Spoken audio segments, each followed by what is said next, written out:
حکایت ملتی ہے، ہارون الرشید بادشاہ تھے،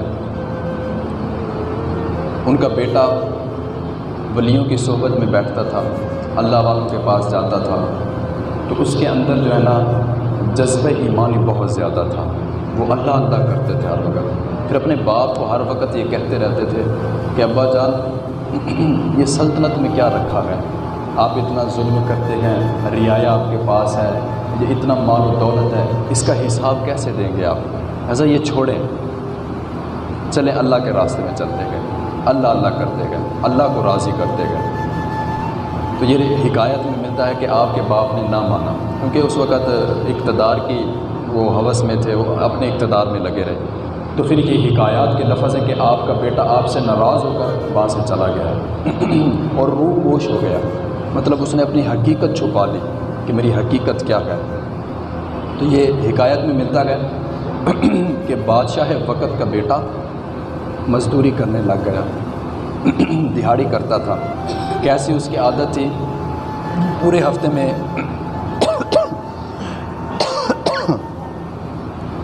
ہفتے میں نا ایک دن انہوں نے مزدوری کرنی، اور جہاں پر 4 دینار مزدوری ہوتی ان کی عادت تھی کہ وہ 3 دینار لیتے تھے، وہ 4 نہیں لیتے تھے۔ تو ایک بندہ آیا کہ جی مجھے مزدور کی ضرورت ہے، ان کے پاس کے نوجوان بچہ تھا، کہنے لگے کہ جی مجھے کام کے لیے کوئی بندہ چاہیے تو آپ میرے ساتھ چلیں۔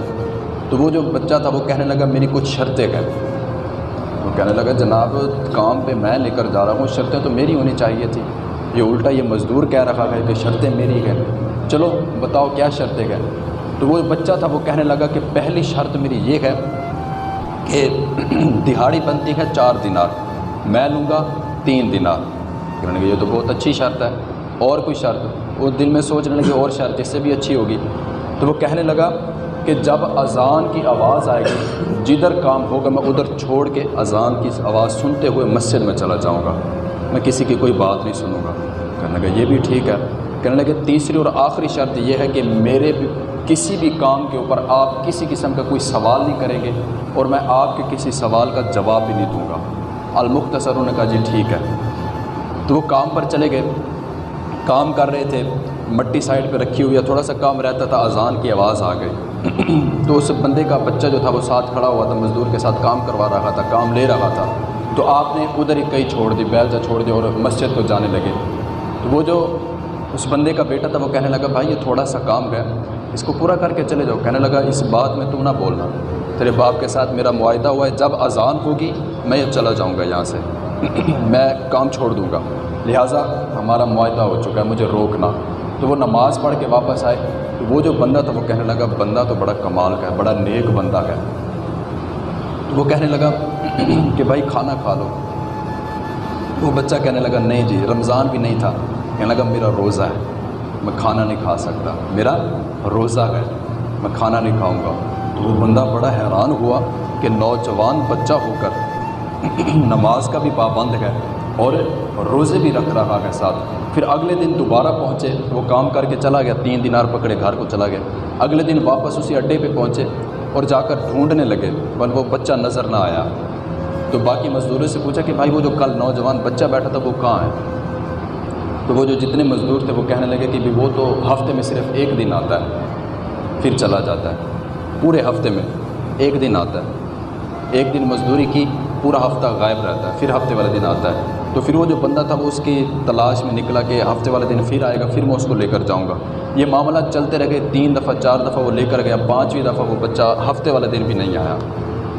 تو پھر وہ بندہ بڑا پریشان ہوا، ڈھونڈتے المختصر اس بچے کے گھر میں پہنچ گیا۔ وہ بندہ کیا دیکھا کہ وہ بچہ جو ہے وہ موت کے قریب ہے، آخری سانسیں گن رہا تھا۔ تو وہ جو بندہ تھا اس نے کہا کہ یار یہ کیا معاملہ ہے، ہفتے میں 1 دن آتے ہو، لوگ 4 دینار دہاڑی لیتے ہیں، تم 3 دینار لیتے ہو۔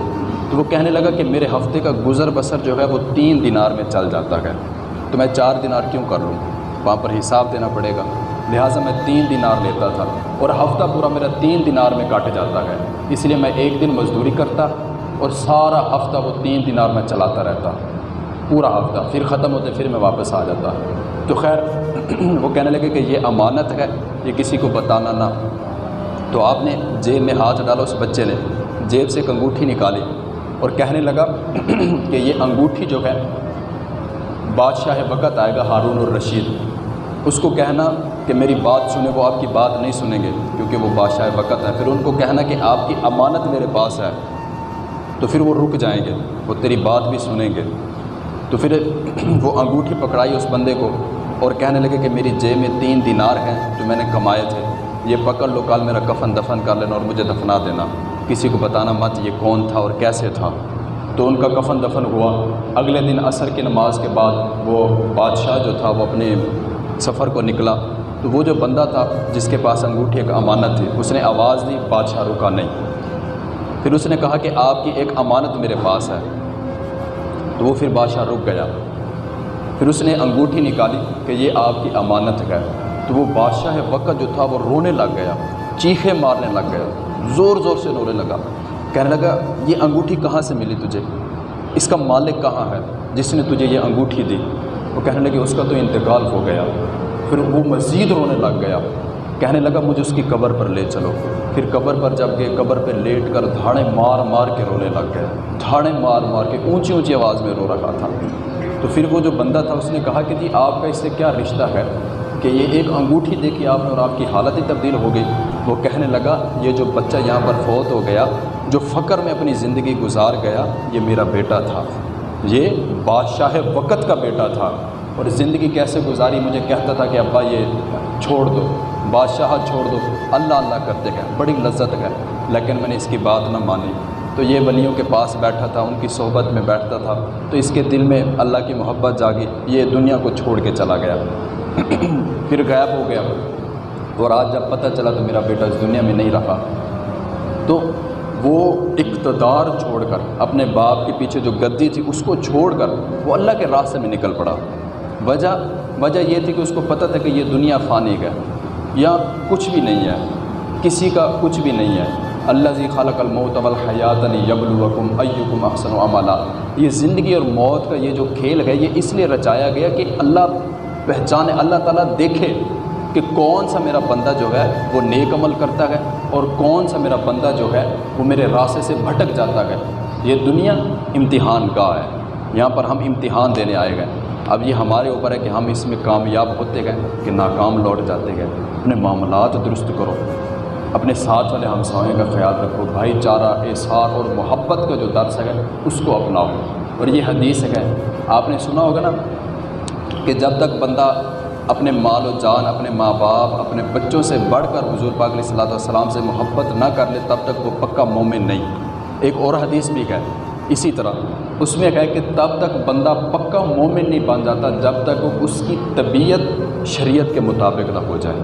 تو اپنی طبیعتوں کو شریعت کے مطابق کرو، جیسے شریعت کہتی ہے اس پر عمل کرو۔ پھر کیا ہوگا کہ وَمَن يَتَوَکَّلْ عَلَى اللَّهِ فَهُوَ حَسْبُهُ، جب ہم اللہ کے راستے پر چلیں گے، اللہ پر بھروسہ کریں گے، پر اللہ ہمیں کافی ہو جائے گا، سارے معاملات درست ہو جائیں گے۔